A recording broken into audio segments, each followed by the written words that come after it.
Moving on now with some top business news stories of the day with Stephen Carroll. Hi, Stephen. Hi, Catherine. Now, something happening today that we've been talking about for a very long time, the Federal Reserve meeting in the United States, and investors are all ears to hear what conclusions they're going to come to. And we are expecting with almost certainty that the Federal Reserve will raise interest rates today. That's because the US economy is in good shape. It grew by an annualised 3.2% in the third quarter, so between July and September. Unemployment is at its lowest level since 2007 at 4.6%. Now, it's been almost a year since the Fed last raised interest rates. That was the first rate hike in almost 10 years. So today will be the second in a decade.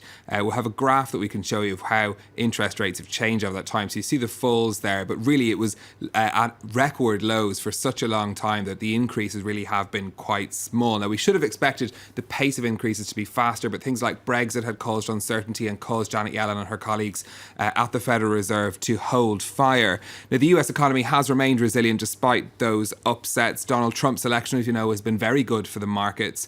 There's a famous quote from a former Federal Reserve chair that the Fed's job is to remove the punch bowl as the party gets going. So that's essentially what we can expect Janet Yellen to be doing today. Leading the punch bowl removal there. So rates almost definitely going to go up then. What else should we be looking out for? The Fed's policy is to give clear indications about what it's going to do in the future. So we'll be listening to hear what Janet Yellen says about 2017.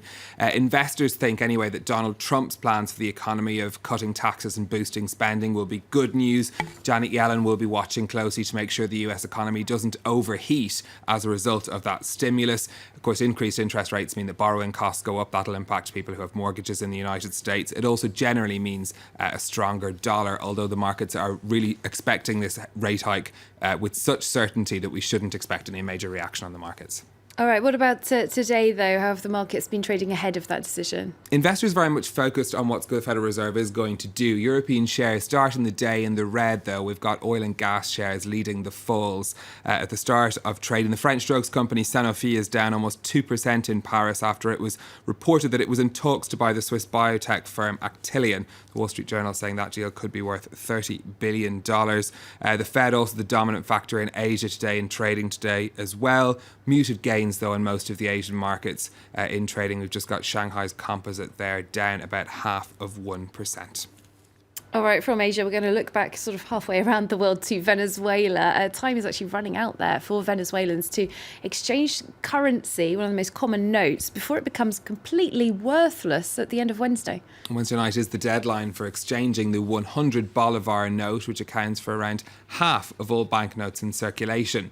President Nicolas Maduro gave people just 72 hours to change their money and then shut the border with Colombia to stop people spending their money abroad. The country's economy is essentially ground to a halt as many people skipped work on Tuesday to queue at the bank. Brian Quinn has more.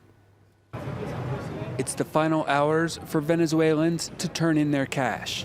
Residents lined up for hours outside banks to exchange 100 bolivar bills, their country's largest and most common banknote up until Sunday. That's when President Nicolas Maduro banned the note, making it void as of Wednesday night. Absurd. It's the first time a change in bills is implemented, and where we have 72 hours to exchange them. I spent a week trying to withdraw 100,000 bolivars, and now I only have 3 days to make a deposit. Even before the announcement, the bills were nearly worthless, thanks to runaway inflation. The IMF expects Venezuela's inflation rate to hit 475% this year. It could reach as high as 1,600% next year. 100 bolivars is currently worth around 2 US cents. The Venezuelan economy, crippled by low oil prices, is in its third year of recession and sees frequent shortages of basic necessities. Many Venezuelans travel to neighboring Colombia to buy supplies. Maduro accused Colombian smuggling gangs backed by the U.S. of hoarding cash in a conspiracy to destabilize the Venezuelan economy. He closed the border with Colombia for 72 hours, leaving some Venezuelans stranded in border towns. It's unfair, very unfair. Look, it's because of those 100 bolivar bills. If they think I have some, they can search my luggage, my body, everything to check whether I'm carrying some, since that's the reason for the current chaos, those 100 bolivar bills. Maduro said new notes of 500 to 20,000 bolivars would enter circulation on Thursday, but it's not clear if they've even been printed yet. Just before we round up this business update, Stephen, there's a strike ongoing at the Eiffel Tower, which is disappointing for many of the visitors here to Paris. But if you can't get up the Eiffel Tower, they have a chance to take a piece of it home with them. Yes, 300 light bulbs from the Paris landmark have gone on sale. The bulbs are those that help the tower to sparkle at the top of the hour throughout the evening. Now, they no longer work as a light, so they're purely decorative if you do choose to buy one. They're selling for €450 each. Website warning that they may come with traces of paint that have come from the regular repainting of the tower. So €450 for a little piece of Paris. May contain traces of not nuts but paint. I like that. Nice little mention there. Thanks very much, Stephen Carroll there, rounding off the business news.